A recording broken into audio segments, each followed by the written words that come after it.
The in situ conservation is the conservation which is within the natural ecosystem of the organism. So the first thing in situ conservations are the hotspots. So hotspots word was introduced by Mayer in 1988, and hotspots, as per the NCERT, I'm stating these points, are the area of extreme rich species diversity, or otherwise they have a high endemism. Endemism means that in those areas some sort of plants or animals are found which are not found anywhere else. So such type of process or such a phenomenon is called as endemism, and such species are called as endemic species.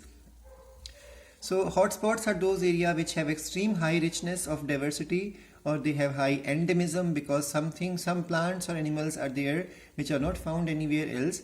And third point, a hotspot is an area which is under constant threat of habitat loss. So these are points from NCERT. If it comes in exam, you are supposed to mention these 3 points to give characteristic or the definition of the hotspot.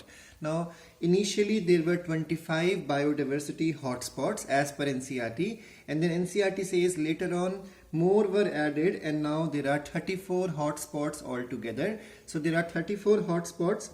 And then NCERT says these hotspots constitute only 2%. They make up only 2% of the land of the world. Again, NCERT statement.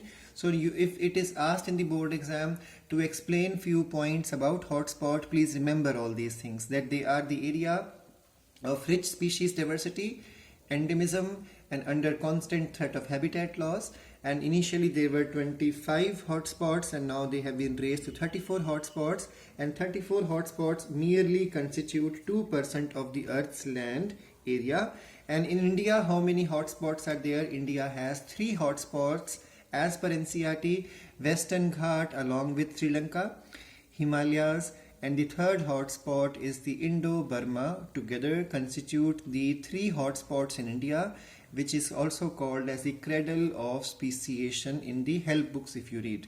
Now there are 15 hotspots in the tropical forest, 5 hotspots in the Mediterranean type zones, 9 in the islands, and 5 are scattered in other areas. So just remember this much is given in the NCERT, that 3 points are there in NCERT, followed by 34 hotspots, and then 2% of the land, and the 3 names from India, because India has 3 hotspots. Now the next thing as per the NCERT are the sacred groves. Now sacred groves are also called as the islands of pristine forest, because these forests are untouched, because we all know there are some tribal people in this world and they associate the godly feeling or spiritual feeling to the forests. So they start worshipping that area of forest, and they stop entering into that forest. So not even a dry leaf is or a dried fallen wood is picked up from there. This much of the degree of spiritual attachment they have with those portions of forests, and that's why they are called as the sacred groves. So this is again important from the board point of view. Sacred grove comes a lot in the board exams also. So as per NCERT, the forest patches around the places of the worship of tribal communities constitute the sacred groves.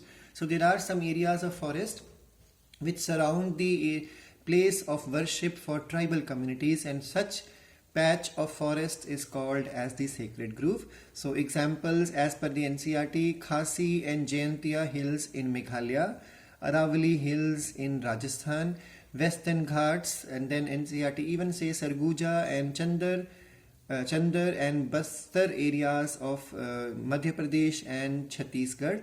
And then sacred lakes are also there, which are missing in the NCERT. So you can learn that there is Pushkar Lake in Rajasthan, and then we have the Khichilopali Lake in Sikkim, border of Sikkim in Nepal. And then there is sacred plants also. For example, we all know Tulsi, scientific name Ocimum sanctum, Ficus religiosa, that means the people tree, and the Elaeocarpus floribundus, that is the Rudraksh tree. So there are so many plants in India as well as in the other countries also. They attach religious feelings with these plants, and they become sacred plants for us. Now in the same manner, we know there are sacred animals also, like cow is worshipped in our country. Now the next thing is the national parks as per the NCERT. National parks come under the second category of protected areas as per IUCN. National parks are the areas maintained by government and reserved for the wildlife as well as for forestry. Cultivation is not allowed in these areas, and the first national park in this world was the Yellowstone National Park in USA, followed by the next one in Australia, the Royal Park. India has 103 national parks. So remember, NCRT says 90, so you have to write 90 because NCRT board pattern is followed. So India has 90 national parks as per the NCRT. Just learn some example like Kaziranga National Park, Manas National Park. These are both are in Assam. The first Indian national park is the Haley's National Park or Jim Corbett National Park in 1935. Then we have protection is given to both flora and fauna. Remember, national parks are supposed to be the area to protect both the wildlife as well as the forest. That means we are protecting both the wildlife, means fauna, animals, and the forest, that means the flora or the plants. Now, the second thing is the wildlife sanctuaries. Now, sanctuaries come under the category 4th protected areas of IUCN. And remember that NCRT says that there are 448 wildlife sanctuaries in India, but the latest is the 553 are there. Many wildlife sanctuaries have been converted into national parks. You just remember that wildlife sanctuaries are changed into national parks. So sometimes you will find the books will mention same place, same like for example, Manas will be called as a wildlife sanctuary in some books and is called as national parks in some books, because wildlife sanctuaries were the first one to come up, and slowly they are given category of the national park. So they are changed into the national parks. So many wildlife sanctuaries have been changed into national parks. Example, Bharatpur Bird Sanctuary is now called as Kulado National Park in Rajasthan. Protection is given to only animals in the wildlife sanctuary. From the name you can make out wildlife means animals.